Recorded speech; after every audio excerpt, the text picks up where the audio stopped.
naturais, a gente tem falado sempre aqui das leis naturais, né? E quando a gente estuda essas leis naturais, a gente percebe ainda mais a perfeição de Deus e como o nosso nível de compreensão aumenta, né? Então, não existe destruição, tudo é para o aproveitamento, né? Transformação. É a transformação. Se você for ver, não existe uma destruição. E o que existe é a melhora, né?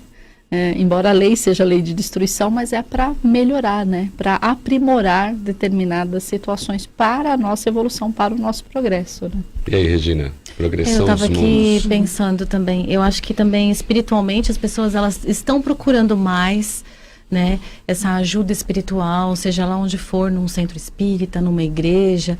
Então acho que essa evolução também está indo por esse caminho, né, das pessoas indo em busca de uma ajuda, de acreditar na divindade, né. Então acho bem bacana com relação a isso, a esse fortalecimento na espiritualidade. Eu acho que isso está crescendo. Vocês concordam com isso? Concordo. O progresso está se dando nos dois campos, né? Tem mais ou menos a ver com o que eu tentei passar, talvez não tenha sido exato na minha colocação. O próprio fato do planeta estar dando condições físicas para que o espírito possa utilizar um corpo que o mantenha mais tempo encarnado, porque isso vem acontecendo, vocês concordam? Sim, Sim. com Se a gente certeza. for analisar aí há 100 anos atrás, né? Não sei Vivia muito longe, não. 30 e poucos anos. Sim. Já era muito. Né? 50 anos já é idoso. né? Em função das doenças, de uma série de coisas, né? Aí quando você vai tendo condições de ter condições climáticas mais adequadas, ou então condições físicas mais adequadas, e o espírito consegue ficar mais tempo, né? Quanto mais tempo você viver, mais aprendizados você vai ter. Essa é a questão, né? Sim, de com análise. certeza. Eu costumo falar o seguinte: se eu tivesse desencarnado nos meus 30 anos, meu amigo, eu ia dançar, viu, no plano espiritual. Pelo fato de eu estar conseguindo, né, manter essa longevidade, ter mais experiências, é lógico, errar também, acertar, e a gente vai nesse processo, eu estou me transformando. Sim. É isso que a gente também não pensa, né? Quanto mais tempo você tem condições de permanecer encarnado, mais aprendizados você pode tirar dessa vida.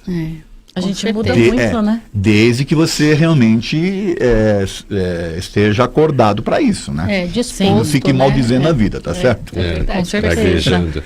Praguejando, achando que está aí, né, encalhado. Aberto, receptivo, né? Pedindo para ir embora. Quer dizer, tem umas pessoas que não enxergam Tem. desse jeito a vida, né?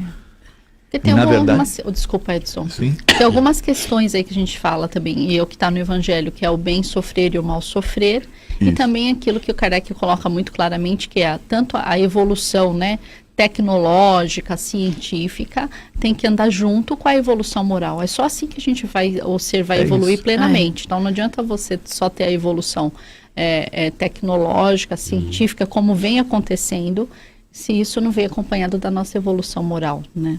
Sim. Verdade. Eu Então, até marquei. Só tem que ter os dois braços para a gente falar que o ser humano está evoluiu, Com né? certeza. Eu até escrevi alguma coisinha sobre isso, né?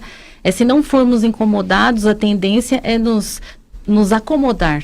Se não formos incomodados, né? A tendência é nos acomodar, né? Isso Tem aí. isso também, né? Por isso que Tem. vem como diz, a mão de Deus e que faz determinadas coisas na sua vida. Então, de repente, você morre um ente querido, vem uma doença, acontece uma situação de desemprego. Então, são situações que te movimentam para que você avance. Sim. Eu queria até fazer um comentário para a gente analisar, né, até nós aqui e os ouvintes.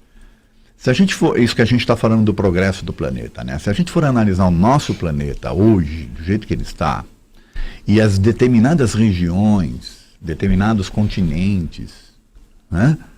A gente tem um histórico dessa evolução. Nós vamos ver que ainda existe alguns continentes que estão, apesar de todo o processo, né, de desenvolvimento físico do planeta, de adequação climática para a preservação da vida e tal, ainda existem continentes em que os espíritos que estão habitando ali não se desenvolveram da forma como outros se desenvolveram.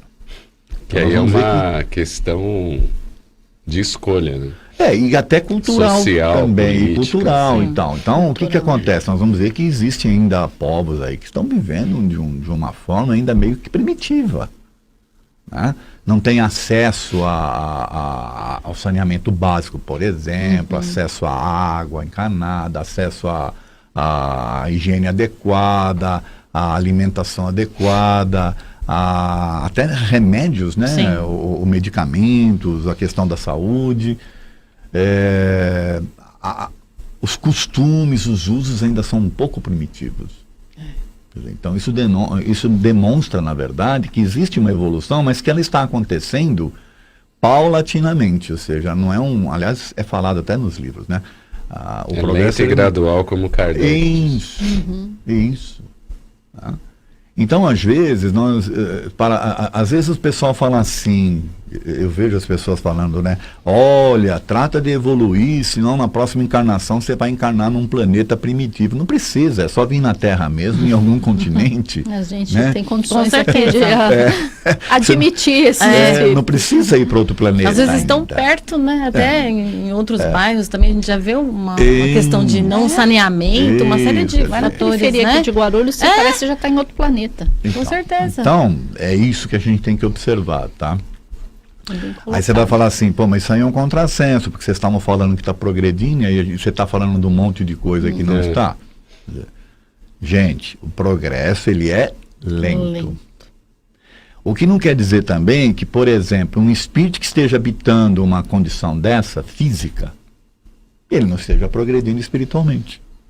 Talvez seja ali que ele precise vivenciar as experiências que vão ajudar na sua progressão espiritual. Fazer né? a transformação. A gente tem que aprender a separar uma coisa da outra, né? O físico é uma coisa e o espiritual é outra. As lições que cada um precisa, que o espírito precisa, talvez esteja adequados às condições em que ele vai habitar naquele momento, né? Quando ele reencarna. Entendi. Sente sem ficar naquela, quem vive ali é inferior espiritualmente. Não existe essa. Isso aí é o espírito que não estuda, né? Se classificar, por exemplo, desculpe o que eu vou falar aqui, até parece preconceituoso, mas classificar quem está na África como espíritos inferiores, isso é coisa do passado. É coisa da época que a igreja dizia que o negro não tinha alma. Né? É uma coisa absurda, que é o tipo do pensamento tacanho, né?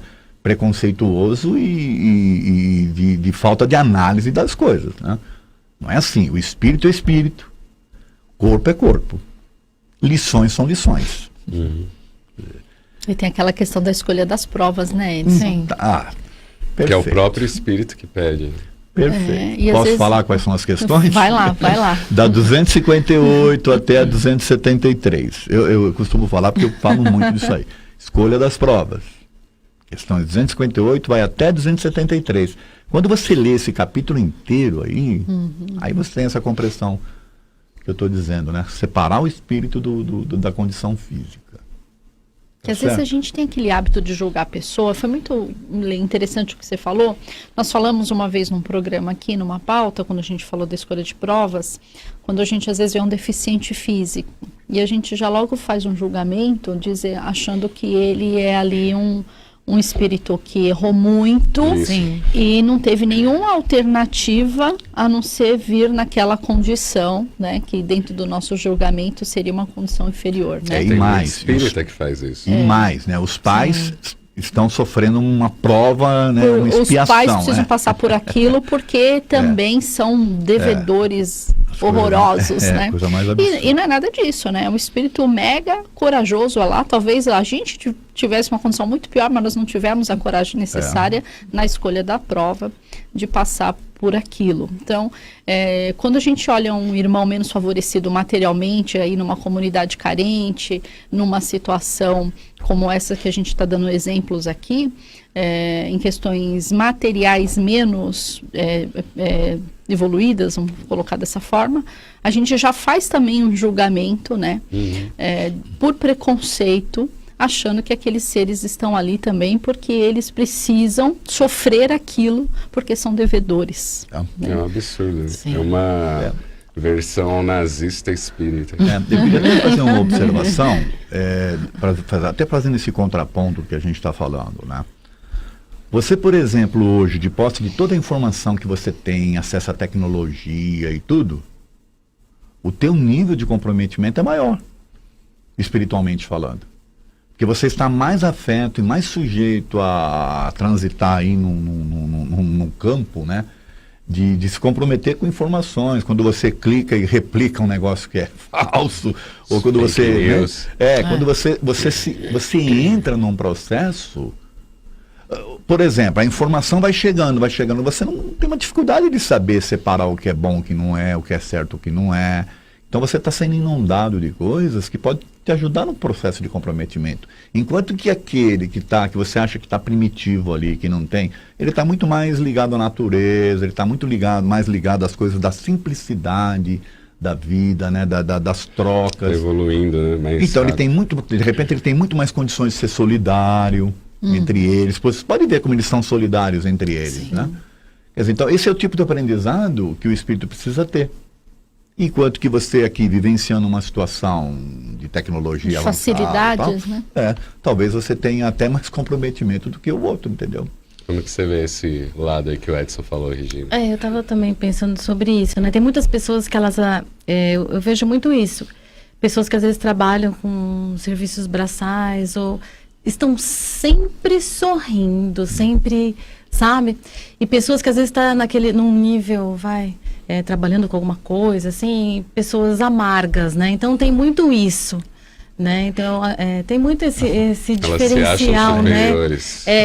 Então assim, eu acredito muito nisso. Eu até como terapeuta também, eu sempre falo sobre isso, né? Que a felicidade ela tá aqui, tá dentro da gente, né? Como a guerra também está dentro da gente. Então tem muito isso. Às vezes a pessoa não tem o que comer, tá batalhando, mas ela tá sorrindo, ela não desiste. Tem pessoas que têm sobrando e estão com depressão. Porque não tem um objetivo claro, às vezes, na vida, né? E quando você está naquela luta ali pela sobrevivência, né? De ter um emprego melhor, ter uma casa melhor, uma alimentação melhor, você tem um objetivo. E quando você vai alcançando esses seus objetivos, você vai tendo estados de satisfação e de felicidade, né? E ao contrário daquele que já tem tudo... E ele busca o quê? O que ele vem buscando para trazer essa satisfação para ele, né? Acaba ficando aquele vazio interior, né? Eu gostei que você falou, que me fez lembrar de uma... Não sei se é bem uma metáfora ou se é uma... Não sei se você sabe, daquela do lobo e da ovelha que você traz dentro de si, né? O lobo feroz e a ovelha mansa, né? Que foi perguntado, o aluno perguntou lá para o mestre, né? E o mestre falou, não, você tem dentro de você um lobo feroz e uma ovelha mansa. Aí o aluno perguntou, qual é o que vai sobreviver, o feroz? Ele falou, não, é aquele que você alimentar. Boa. É isso.